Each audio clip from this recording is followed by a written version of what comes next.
kétféle porcelánnal tudunk dolgozni, UV porcelánnal, illetve levegőre kötő porcelánnal.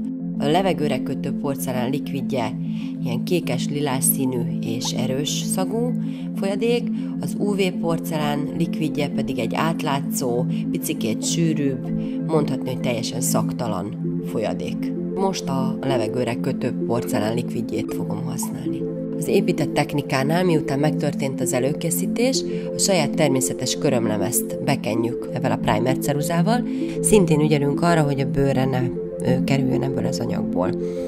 Ezek után felhelyeztük ugye a sablont, és utána kezdődik az építés technikája.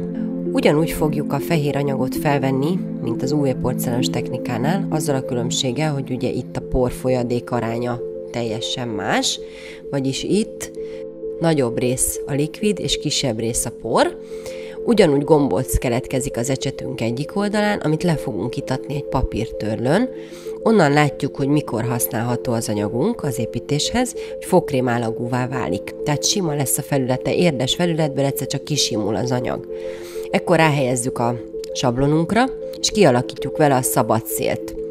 Terítjük az anyagot jobbra-balra, formázzuk az elejét, egészen a sarokpontokig fölvisszük az anyagot, töröljük az ecsetünket közben folyamatosan, és kialakítjuk a mosolyvonalat, szépen kitöröljük a mosolyvonalat, formára igazítjuk.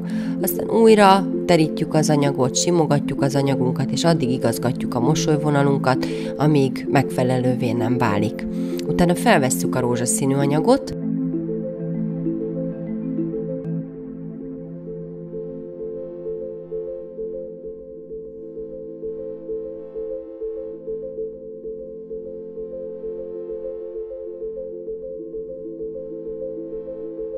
azt már nem itatjuk le a papíron, csak oda helyezzük a perem mögé közvetlenül.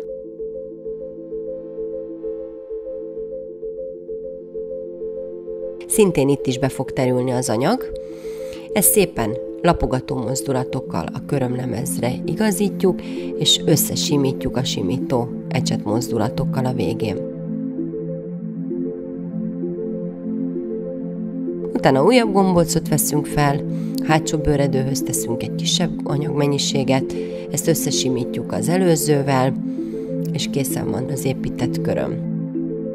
Ezek után ellenőrizzük, hogy megkötötte a köröm, ugye kocogtató mozdulatokkal, majd formára reszeljük, szintén megint oldalpárhuzam, alsó párhuzam, szabad szél, a körömnek a tetejét megreszeljük, kialakítjuk a C-ívet, az elejét egy picit elvékonyítjuk, hogyha szükséges, portalanítunk, utána a reszelőt finomabb reszelőre cseréljük, utána ismét portalanítunk, jöhet a buffer, és aztán utána kipolírozzuk ezt a felületet egy csodafénypolírral, először a zöld, aztán a fehér oldalával.